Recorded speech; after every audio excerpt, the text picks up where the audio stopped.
किसी कम बुद्धि वाले अज्ञानी व्यक्ति के पास धन आ जाता है, मैंने तो बहुत देखा है ऐसे।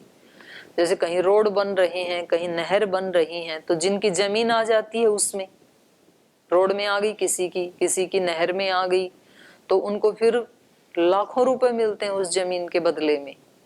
अब उसने, वो जमींदार आदमी था, लाख रुपए तो कभी देखे नहीं, और अब इकट्ठे ही मिल गए 50-60 लाख रुपए। तो एक तो अच्छा सा तो मकान बनाता है पहले गांव में, अब बना तो लिया, अब उसको सफाई करना, मेंटेन करना आता नहीं है, उसमें जाले लटकते रहते हैं। और फिर शराब पीने लग गया, फिर अच्छी से एक गाड़ी ले आया, उसमें घूमने लग गया, खास तरह के मोबाइल, कपड़े, जूते, ये सब ले आया। 5-7 साल में उनको खा पी के उड़ा दिया। अब सड़क पे बैठा है, कोई पूछता नहीं है, अपराध इतने कर दिए, या तो जेल में बैठा है। तो मतलब उसका सदुपयोग करना नहीं आया। और एक ऐश्वर्य स्वामी जी के पास आया, तो अपने ऊपर कितना खर्च किया, जितना सामान्य व्यक्ति करता है ना उतना भी खर्च नहीं करते हैं। सामान्य व्यक्ति अपने खाने के ऊपर, अपने सामान्य वस्त्र पहनना, सामान्य एक घर बना के उसमें रहना, तो उसमें वो भी थोड़ा सा ठीक ठाक सा अपना एक बेड रखता है, सोने का चद्दर, कंबल, तकिया कुछ ठीक ठाक सा रखता है, ठीक से खाना भी खाता है।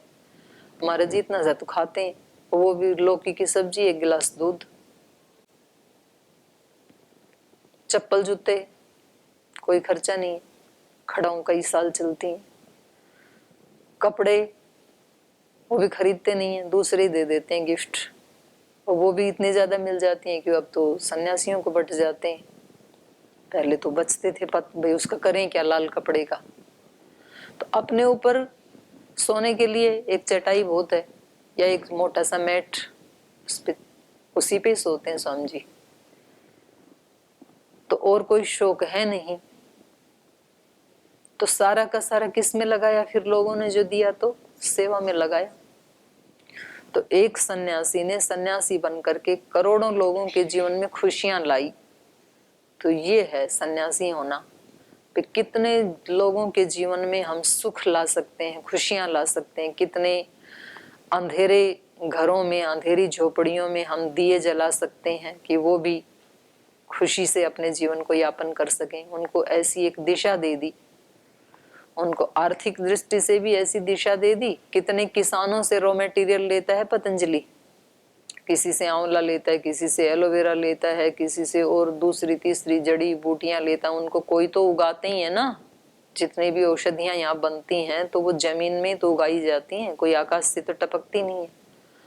तो उन उगाने वालों के जीवन में भी उनको कोई खरीदने वाला ही नहीं था, ऐसे ही पड़ी थी। लौकी की कीमत बढ़ा दी, लौकी को बेचारी को कोई पूछता ही नहीं था। एलोवेरा की कीमत बढ़ा दी, खेत में वो उस पे दीवार पे जो खड़ा होता था ऐसे उखाड़ उखाड़ के फेंकते थे रास्ते में, ये फालतू की चीज खड़ी हो गई। कभी किसी को दर्द हो तो उसका एक आध बार लड्डू लुड्डू बना के खाते थे बस। कौन एलोवेरा जूस पीता था, कौन गौमूत्र का सदुपयोग करता था। गाय पालने वालों के भी अच्छे दिन आ गए स्वामी जी के आने से। तो कितने लोगों के जीवन में ये पुरुषार्थ करके, तपस्या करके, खोज करके कि इनका कहाँ कहाँ सदुपयोग हो सकता, दोनों को ही लाभ हो गया। जो रोगी थे, जिनको आवश्यकता थी, जिनको मिल नहीं रहा था, उनको वो उपलब्ध करवा दिया। शहर में रहने वालों को, गांव में रहने वालों को, जिनके पास फालतू में पड़ा था, कोई खरीद ही नहीं रहा था, उनसे ले लिया। तो यही तो सन्यासी का काम होता है, इधर से ले, उधर से जरूरतमंद को दे, और अपने पुरुषार्थ करता जाए, और अपने लिए कुछ भी नहीं चाहिए। तो किसी ऐसे व्यक्ति के पास जब शक्तियां आती हैं, चाहे वो धन की शक्ति है, चाहे वो ज्ञान की है, चाहे बल की है, तो वो उसका सदुपयोग करता है, वो मानवता की भलाई के लिए उसको लगाता है। और अपात्र के पास आया तो अपना भी नाश करेगा, शक्ति का भी नाश करेगा फिर। तो इसलिए ये श्री राम को देना चाहते हैं। तो देखो इसलिए बुला के लाए हैं। और जो आपने कहा ना कि लक्ष्मण को क्यों लाई बेचारे को, तो उसको भी तो शक्तियां मिल रही हैं शीतल जी, भला अति भला। अगर अयोध्या में रहते तो मिलती थोड़े ना ये शक्तियां। तो उनको पात्र लगा, तो इसलिए उनको पता था राम आएंगे तो वो भी साथ आएंगे, तो दोनों को ही दे देंगे, तो दोनों को मिल गई ना शक्तियां। तो यज्ञ में कुछ तो श्रद्धा से जाते हैं, कुछ वैसे ही साथ चले जाते हैं, तो लड्डू तो मिल ही जाता है कम से कम, यज्ञ का लाभ मिले ना मिले। तो कुछ किसी का नाश्ता हो जाता है, किसी का रात का डिनर हो जाता है। बोल जी वहां जाके भीड़ में कौन जाएगा, तो हम अपना एक गिलास दूध ले लेते हैं, एक लड्डू हो जाता है, बहुत अच्छी बात है। तो कुछ तो मिलता ही है, घर से निकलेगा तो आदमी कुछ तो प्राप्त करेगा। आप निकल के यहाँ आ गए तो कुछ तो मिलेगा, पर ऐसी भावना नहीं बनानी चाहिए कि कुछ तो मिलेगा, सब कुछ मिले ऐसा होना चाहिए। जितना अधिकतम लाभ मिल सकता है, ज्ञान का, गुरु का, विद्या का, शास्त्र का, तो कम से कम क्यों लें, थोड़े से थोड़ा क्यों लें, ज्यादा से ज्यादा लें ना, कितना मिल सकता है उतना लें हम। तो ये कह रहे हैं तपसा संभृते चैते बहुरूपे भविष्यत, आप में जाकर के ये बहुरूप वाली हो जाएंगी ये शक्तियां। ततो रामो जलम स्पृष्ट्वा प्रहृष्ट वदन शुचिः प्रतिजग्राह ते विद्ये महर्षे भावितात्मनः। ततः तो इतनी उनकी प्रशंसा सुन के शक्तियों की, रामः जलम स्पृष्ट्वा, राम ने जल का स्पर्श करके माने आचमन आदि करके, हाथ पैर आदि धो करके, प्रहृष्ट वदनः, प्रसन्न वदन, शुचि पवित्र होकर के, खुश होकर के। तो जब व्यक्ति का शरीर मन बुद्धि सब प्रसन्न होते हैं, शांत होते हैं, तो आधी एनर्जी तो वैसे ही उसके अंदर ज्यादा आ जाती है। तो ते विद्ये प्रतिजग्राह, दो विद्या है ना, इसलिए यहाँ पर द्विवचन आया। सातेता, तो ये ते है द्विवचन में, विद्या विद्ये विद्या, ते विद्ये वे दोनों विद्याएं, प्रतिजग्राह ग्रहण की, कहां से, महर्षि भावितात्मनः, भावितात्मन महर्षि से। भावितात्मन है मतलब एक भावात्मन है, एक भावितात्मन है। आत्मा को, आत्मा के स्वरूप को अभिव्यक्त कर लिया है जिस आत्मा ने, ऐसे उसको कहेंगे भावितात्मनः। विद्या समुदितो राम सुशुभे भीम विक्रम सहस्र रश्मि भगवान शरदीव दिवाकर। और कह रहे हैं उन विद्याओं से समुदित युक्त होकर के, जब वो दोनों विद्याएं उसको मिल गई श्री राम को, तो श्री राम कैसे हो गए, भीम विक्रम सुशुभे, श्री राम सुशुभे विक्रम।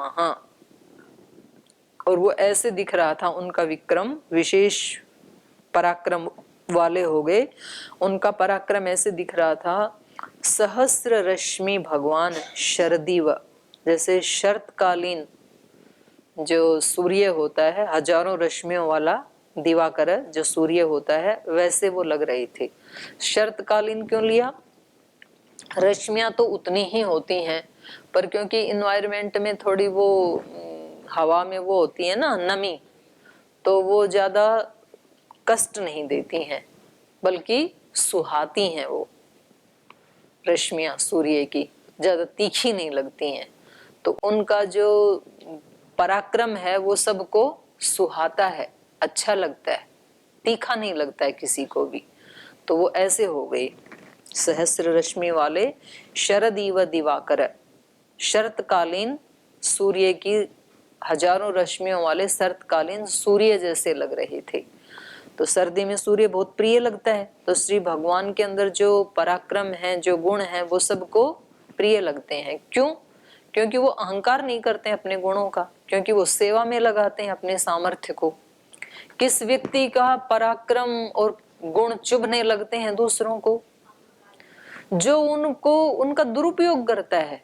मतलब कुछ छोटे मोटे गुण भी व्यक्ति को प्राप्त हो जाते हैं, तो वो अपने बराबर किसी को समझता ही नहीं है। तो फिर वो उसके जो गुण है ना, वो ऐसा व्यक्ति जब एरोगेंट हो जाता है तो वो गुण चुभने लगते हैं, और फिर लोग बद्दुआएं करते हैं, कहाँ इसके पास आ गए, फिर वो चला भी जाता है।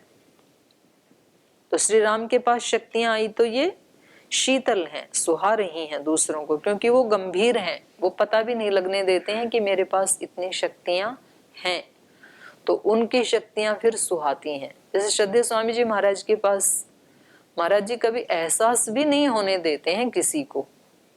अपने परिवार में अपने बच्चों को, आप लोगों को तो खैर क्या उसका दिखाएंगे, बाहर भी जब कभी जाते हैं तो जो विद्या में, धन में, बल में, यश में बिल्कुल जो सामान्य हैं, उनके साथ भी स्वामी जी ऐसे उनके प्रति अपनी श्रद्धा, विनम्रता व्यक्त करते हैं कि उनको कभी भी ऐसे चुभता नहीं है कि भाई हम किसी अपने से कई गुना ज्यादा शक्तिशाली व्यक्ति के साथ हैं। तो वो विद्यार्थियों के साथ मिलते हैं तो बिल्कुल विद्यार्थी जैसे, बच्चों से मिलते हैं तो बच्चों जैसे, संतों से मिलते हैं तो संतों जैसे, सेवा करने वालों से मिलते हैं तो सेवक जैसे, बहनों से मिलते हैं तो बहनों जैसे, भाइयों से मिलते हैं तो भाइयों जैसे, ऐसे रहते हैं। तो इसलिए किसी को भी वो चुभता नहीं है फिर वो शक्तियां, बल्कि वो सुखदायी लगती हैं। जैसे शरतकालीन सूर्य सबको सुखदायी लगता है कि वो मिले उतना ही अच्छा, तो ऐसे महापुरुषों का सानिध्य फिर वो अच्छा लगने लगता है कि वो जितनी देर हमारे साथ उनका सानिध्य हमें मिले उतना ही अच्छा। गुरु कार्याणि सर्वाणि नियुज्य कुशिकात्मजे उषुस्ताम रजनीम तत्र सरव्याम स सुखम त्रयः। तो कह रहे हैं फिर उन्होंने सर्वाणि गुरु कार्याणि नियुज्य कुशिकात्मजे, जो कौशिक हैं विश्वामित्र कुशिक के पुत्र, उनके लिए सब गुरु कार्यों को संपन्न करके, माने गुरु के प्रति जो शिष्यों को करना चाहिए उनकी सेवा शुश्रूषा, वो सब दोनों भाइयों ने की, विश्वामित्र की। उनके वस्त्र प्रक्षालन, उनके हाथ पैर दबाने की सेवा, उनको भोजन आदि खिलाने की सेवा, तो एक सामान्य रूप से जो शिष्य के कर्तव्य होते हैं अपने गुरु के प्रति, उन सारे कार्यों को नियुज्य संपन्न करके उषुहु ताम रजनीम, उस रात्रि को, तत्र सरव्याम, उस सरयू नदी के किनारे ही, स सुखम त्रयः उषु,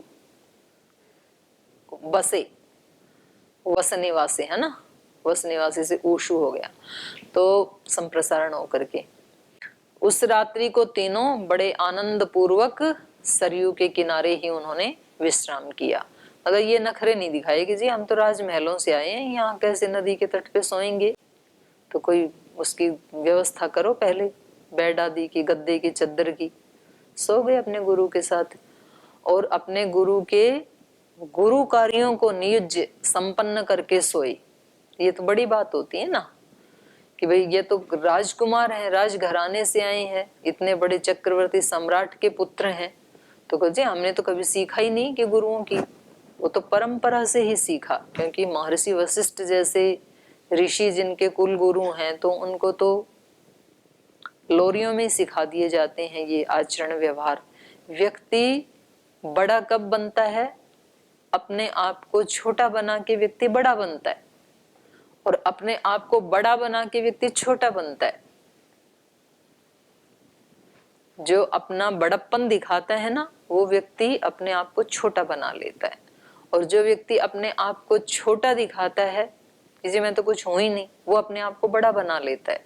ऐसी रीत है लोक की, व्यवहार की, आचरण की।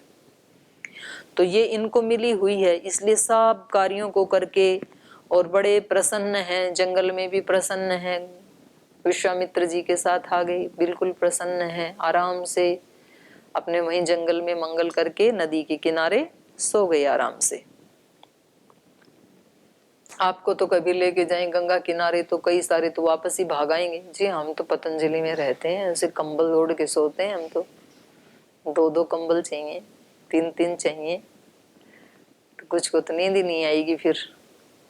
तो पतंजलि में रहें, आपको मिला है तो बहुत अच्छी बात है, अच्छे से रहो, पर कभी ऐसे भी रहना पड़ जाए तो वैसे भी रहो। हमारे प्रवास पे जो भाई जाते हैं ना, तो कई तो वापस इसीलिए भाग आते हैं कि जी अब की बार प्रवास पे नहीं जाऊंगा, वहां रहने को ऐसा घर मिलता है, खाने को ऐसा खाना मिलता है, वहां ओढ़ने बिछाने को ऐसे कपड़े मिलते हैं, तो वो भी तो रहते हैं जिनके घर में आप गए हो, वो भी तो इंसान ही है। जब वो रोजाना उस खाने को खाते हैं और रोज उन्हीं कपड़ों में सोते हैं, वो तो आपको एक दो दिन में भी इतनी दिक्कत क्यों हुई? तो यही तब याद आना चाहिए। और अच्छे से अच्छा भी मिलता है।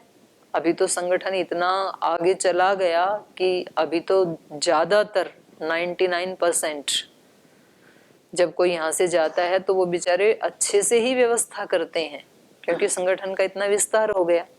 और शुरू में जब संगठन को कोई जानता भी नहीं था तो वो हमारे से पूछो, कई सारे किस्से हैं तो मैं कभी सुना दूंगी कहाँ कहाँ कैसा कैसा रहा। तो मेरे साथ गई थी एक बहन, बोल जी मैं भी चलूंगी सेवा में आपके साथ। अब फिर जाके वहां पे जो मिला ना, तो फिर अगली बार छुट्टी हुई तो मैंने कहा साधना जी फिर चलोगी? ये वाली साधना जी नहीं, वो दूसरी वाली साधना जी। बोली नहीं जी कभी नहीं जाऊंगी आपके साथ। और यहीं गए थे बुलंदशहरी हैं। हाँ, तो यहाँ से हम निकल गए 5 बजे ही, और वहां पर पहुंचे होंगे 4-5 घंटे लग गए हमें। 9-10 बजे जाते सीधे सभा में, ऐसा ही नियम होता है। अब सभा खत्म हुई 3 बजे। 3 बजे के बाद जाना था तहसील में।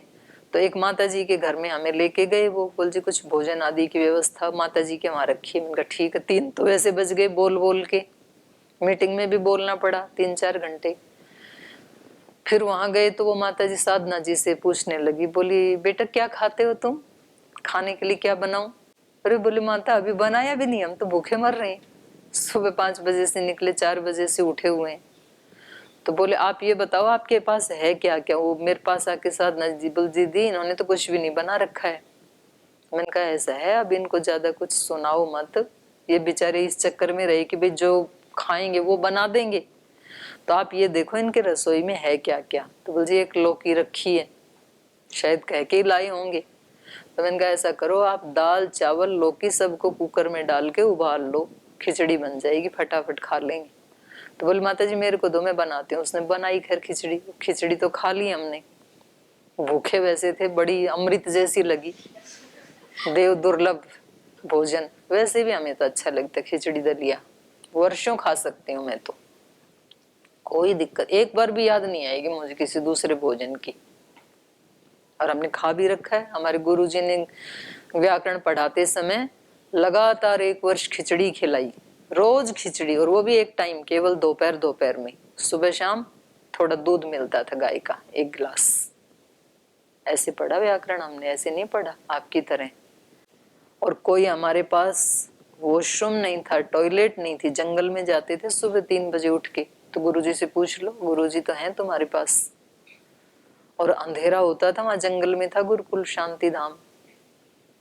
और एक हाथ में लालटेन केरोसिन ऑयल भर के उसमें, और एक हाथ में डंडा और कमंडलू दोनों साथ, क्योंकि कोई वो आ सकती है लोमड़ी, कोई चीता भालू कुछ भी आ सकता है जंगल में, हिरण आ सकता है। बिल्कुल घोर अंधेरा, उसमें 2-3 किलोमीटर जाते थे। और उसके जो पेड़ों के सूखे पत्ते उन पे पैर टिके तो ऐसे लगे कि कुछ भूत प्रेत आ गया, खड़ खड़ बोले वो।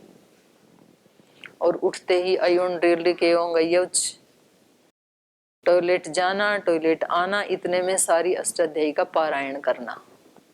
और फिर आके गुरुजी पढ़ाते थे। गुरुजी बोले धातु पाठ और अष्टाध्यायी दोनों का एक बार पारायण कर लोगे तब आपको प्रथमावृत्ति काशी का पढ़ाना शुरू करूंगा। तब क्लास शुरू होती थी।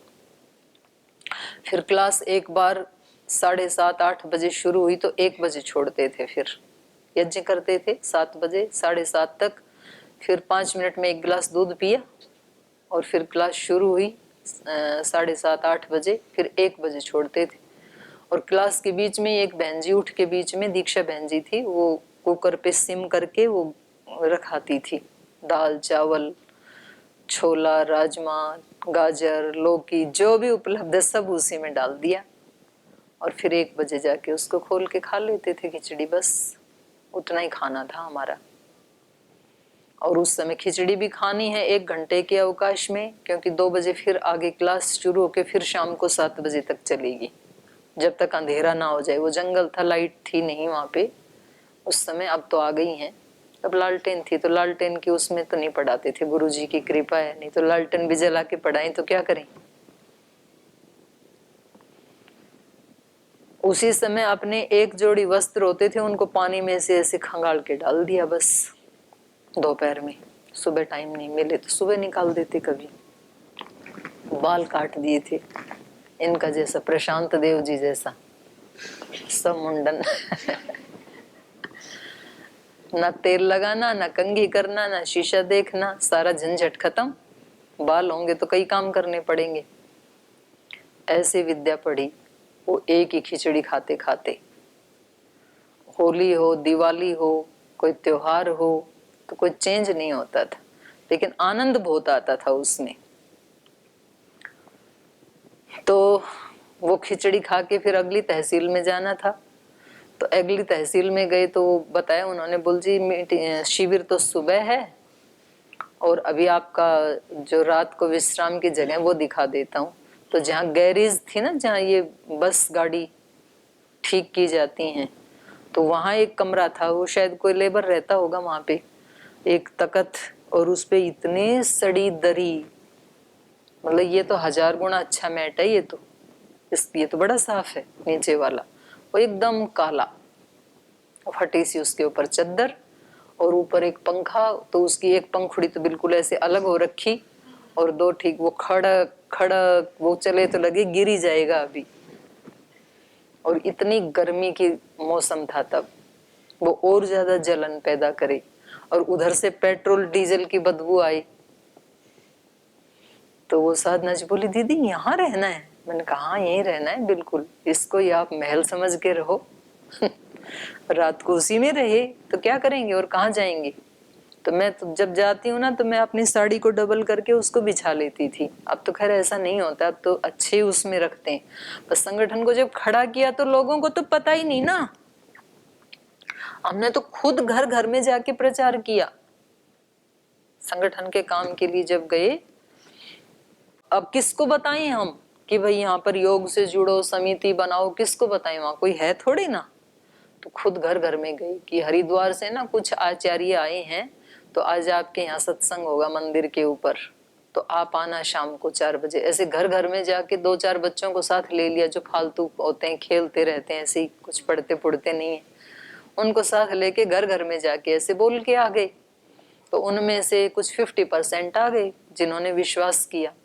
तो वो आके मेरे से पूछे, बोल जो वो हरिद्वार से जो आचार्य आए थे वो कहाँ है? तो मैंने कहा अभी आएंगे।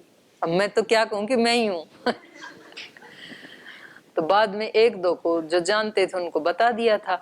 तो उन्होंने फिर वो दरी सी बिछाई उस पे चबूतरे पे, मंदिर के चबूतरे पे, और वो माइक शुरू किया, मंदिर वाला ही माइक।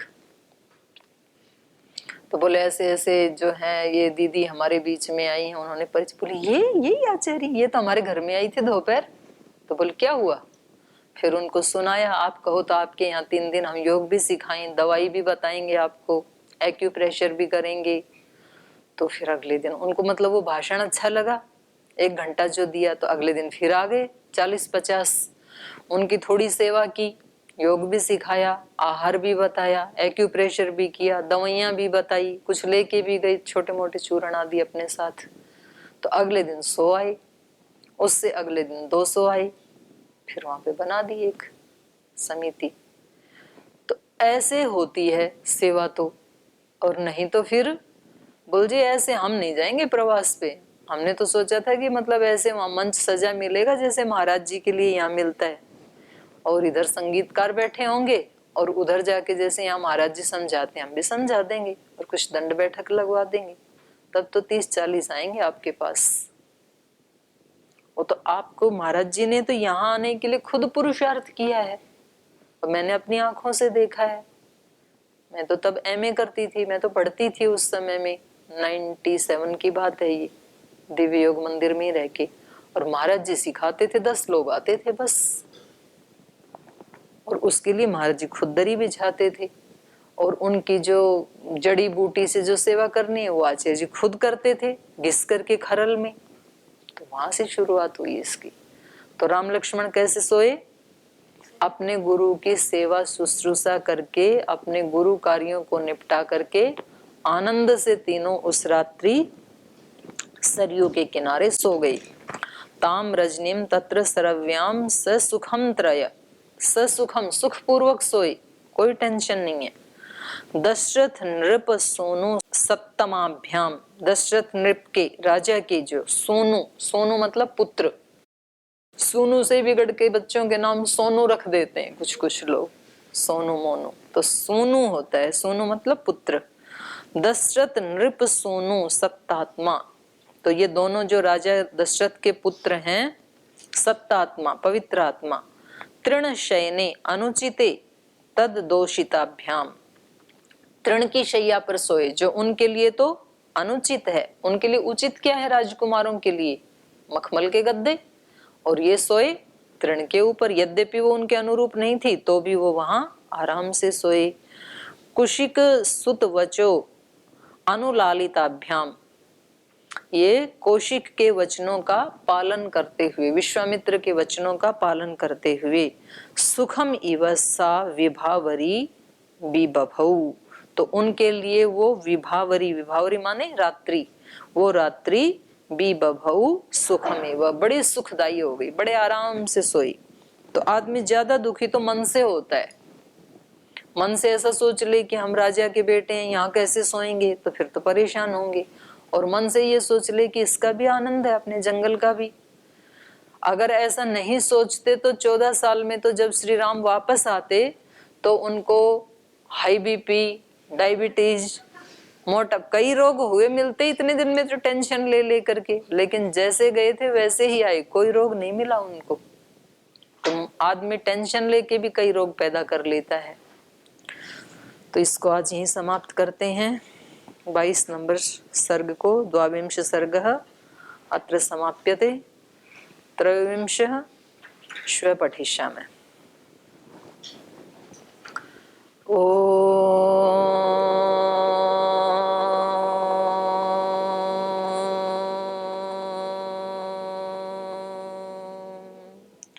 शांति शांति शांति। श्री गुरुभ्यो नमः।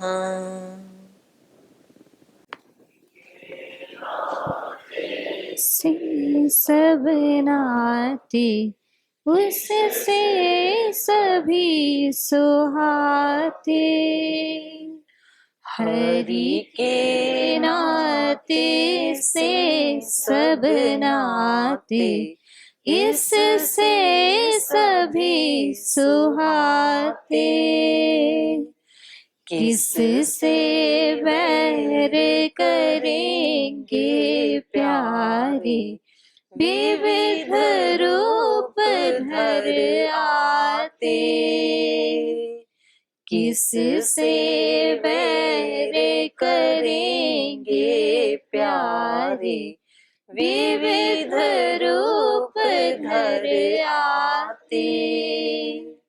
स्वार्थ बिना जो सबकी सेवा करते नहीं अघाते। स्वार्थ बिना जो सबकी सेवा करते नहीं अघाते। पर दुख दुखी सुखी पर सुख में, वो जन हरि को भाते। पर दुख दुखी सुखी पर सुख में, वो जन हरि को भाते। हरि के नाते से सब नाते इससे सभी सुहाते। किससे वैर करेंगे प्यारे, विविध रूप धर आते। विविध रूप धर आते। विविध रूप धर आते। ओम श्री गुरुभ्यो